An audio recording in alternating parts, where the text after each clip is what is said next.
అందరికీ నమస్కారాలు. నాడు మాయనుడు జగజ్జీవన్ గారి జయంతి సందర్భంగా ఈ కార్యక్రమానికి ఏర్పాటు చేసిన వైఎస్ఆర్ పార్టీ నాయకులందరికీ పత్రికేయులకు ముందుగా నమస్కారాలు. చాలా సంతోషం, ఎందుకంటే ఆనాడు బ్రిటిష్ పరిపాలన వాళ్ళు ఎదిరించి స్వాతంత్రం కోసం పాటుపడి మరి అన్ని ఇబ్బందులు పడి కూడా ఆ రోజు స్వాతంత్రానికి సంబంధించిన నాయకుడు మరి చిన్న వయసులోనే మరి అసెంబ్లీలు కానీ పార్లమెంటులు కానీ పదవులు అన్ని రకాల పదవులు అనుభవించి మరి దేశం కోసం పాటుపడ్డ నాయకుడు మన జగజ్జీవన్ రావు గారు. అయితే నాకు ఒక చిన్న బాధ పడుతుంది.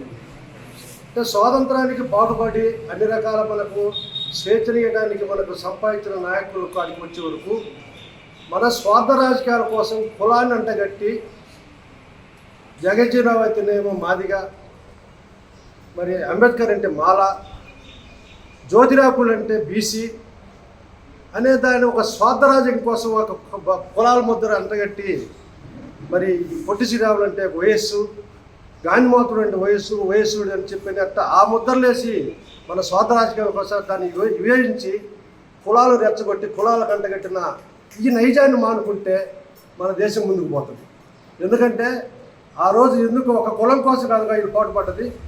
మన ఇండియా లెవెల్లో ప్రతి కులానికి ప్రతి పేదవాడికి ఉన్నవాడికి కూడా స్వేచ్ఛను కావాలా, మన స్వేచ్ఛను మనం అనుభవించాలా, మన వాయువుని మనం పీల్చుకోవడానికి మనందరికీ ఒక స్వాతంత్రం కావాలా, స్వేచ్ఛ కావాలని చెప్పి కష్టపడాను. ఎలాంటి స్వార్థం లేకుండా మన కోసం పాటుపడే నాయకుల కోసం మనం అందరూ కలిసికట్టుగా పనిచేస్తే మరి ఇప్పుడే భాస్కర్ చెప్పినట్టు వాళ్ళు అడుగుజాడలు నడిచి రాబోయే తరాన్ని కూడా మనం కూడా ఒక మంచి మార్గాన్ని ఎంచుకుంటే బాగుంటుందనే దాని తప్ప, లేకుంటే ఇవన్నీ ఈ స్వార్థ రాజకీయాల కులాల కంటగట్టడం అనేది కరెక్ట్ కాదనేది నా ఒపీనియన్.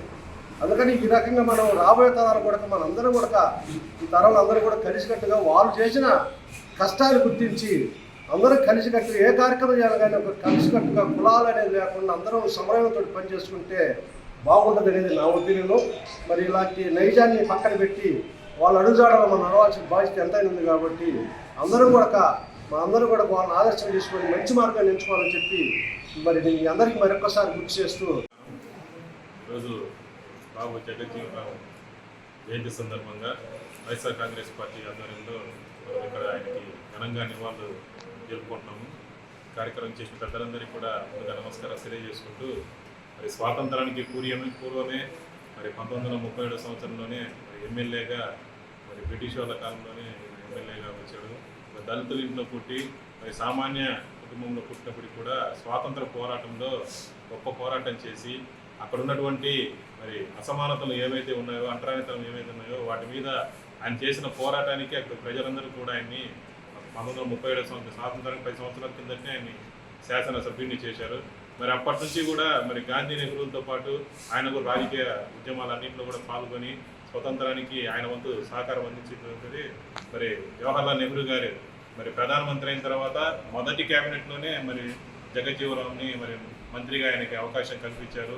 తర్వాత ఆయన మరి అగ్రికల్చర్ మినిస్టర్గా, డిఫెన్స్ మినిస్టర్గా, మరి వివిధ శాఖలలో ఆయన ఒక మంత్రి 30 సంవత్సరాలు నాన్ స్టాప్గా భారతదేశ చరిత్రలో చేసిన ఏకైక మంత్రి ఎవరంటే జగజ్జీవన్ రావు గారే. ఆ క్రెడిట్ ఆయనకే దక్కింది. మరి పెద్ద పెద్ద నాయకులు ఎంతోమంది ఉన్నా కానీ నాన్ స్టాప్గా మరి చేసిన క్రెడిట్ జగజ్జీవన్ రావుకే చెందింది. మరి ఇటువంటి గొప్ప నేతలందరూ కూడా మనకు ఆదర్శము.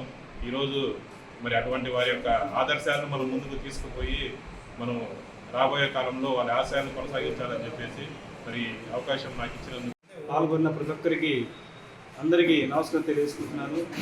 నిజంగా ఇళ్ళ జాతుల ఆశాజ్యోతి, అందరూ సమానంగా జీవించాలా అనే ఉద్దేశంతో అనేక పోరాటాలు చేసి ఆయన రాజకీయంగా స్వాతంత్ర సమరయోధుడిగా పేరుగాంచినటువంటి ఆ యొక్క గొప్ప మహనీయుని మనం అందరం ఈరోజు జ్ఞాపకం చేసుకోవడం నిజంగా ఒక శుభతరంగా భావించుకోవాలి. ఎందుకంటే చరిత్ర చూసుకుంటే దాదాపుగా ఆయన అతి పిన్న వయసులోనే ఒక శాసనసభలో ఎంటర్ అయిన తర్వాత పార్లమెంట్లో దాదాపుగా 30 సంవత్సరాలు పరిపాలించినటువంటి గొప్ప నాయకుడు.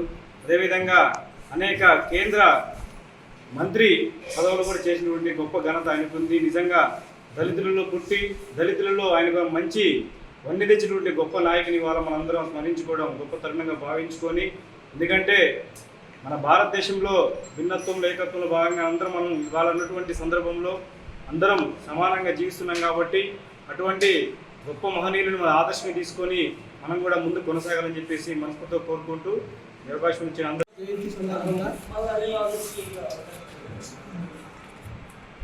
ఇక్కడికి వచ్చేసిన వైఎస్ఆర్ కాంగ్రెస్ పార్టీ నాయకులకి కార్యకర్తలకి అందరికీ ముందుగా నమస్కారములు. బాబు జగజ్జీవనరావు జయంతి సందర్భంగా మరొకసారి ధన్యవాదాలు తెలుపుకుంటూ సెలవు.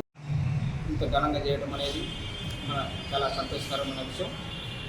అయితే ఈరోజు ఇలాంటి నాయకుల్ని మనం గుర్తు చేసుకోవడం అనేది చాలా అవసరం. ఎందుకంటే ఈ దేశంలో అప్పుడెప్పుడో అంటే అంటరానితనం విపరీతంగా ఉన్న కాలంలో కూడా అంత పెద్ద నాయకులుగా ఎదగడం అనేది వాళ్ళు ఎంతో కృషి చేశారు. ఆ కృషి వల్లనే వాళ్ళు ఈరోజు అంత పెద్ద నాయకులుగా మన ముందు ఉన్నారు. కాబట్టి మనం కూడా ఈరోజు మన వాయిస్ మనం బజార్కి వచ్చి ఇవ్వగలుగుతున్నాము అని అంటే ఆ రోజు వాళ్ళు ఎన్నో త్యాగాలు చేసి ఎన్నో ఈ చట్టాల మీద అవగాహనతోటి ఫైట్ చేయడం వల్లనే ఈరోజు మనకు ఈ అవకాశాలు దక్కినాయి. ఈ దక్కాలి అని అంటే ఇవి ఇంకా మనం ఇలాంటి ఇప్పుడున్న ప్రభుత్వాలు ఇంకా క్రూరంగా అణసివేస్తున్న ఈ కాలంలో కూడా మనం గట్టిగా ఫైట్ చేయాలి అని అంటే మనం ఇలాంటి నాయకులు చేసిన పోరాటాలు మన మధ్యలో తెలుసుకొని వాటి మీద మనం సంఘటితంగా పోరాడాల్సిన అవసరం అనేది చాలా అవసరం ఉన్నది. అట్లాగే ఈయన 34 సంవత్సరాలు ఏకదాటిగా మంత్రి పదవి చేసిన ఘనత ఇప్పటికి కూడా ఎవరికి లేదు అనేది మనం గుర్తించుకోవాలి. ఆయన అంటే దళితుల్లో పుట్టి కూడా ఇన్నిసార్లు గెలవడము, అన్నిసార్లు మంత్రి పదవిని పొందడము అనేది కూడా చాలా గర్వకారణం. అంటే ఆయన అప్పుడున్న నాయకులతో ఎంతో సఖ్యతగా మెలగబట్టే ఆ రోజు అంతగా ఉన్నాడు. అట్లాగే ఆ రోజు కాంగ్రెస్ పార్టీని వ్యతిరేకించి కూడా మళ్ళీ బయటకు వచ్చేసి ఆయన సొంత పార్టీ పెట్టి కూడా 34 ఎమ్మెల్యే సీట్లను గెలిపించుకున్న ఘనత కూడా అప్పుడు ఆయనకే దక్కినది. అందుకోసం కాబట్టి ఇలాంటి నాయకుల్ని మనం ఇంకా మనం స్మరించుకుంటూ ఇలాంటి సభలు మనం నాయకులతోటి మనందరం కూడా కలిసికట్టుగా పనిచేయాలని కోరుకుంటూ ఈ అవకాశం ఇచ్చిన పెద్దలందరికీ నమస్కారాలు తెలియజేస్తూ ముగిస్తాను.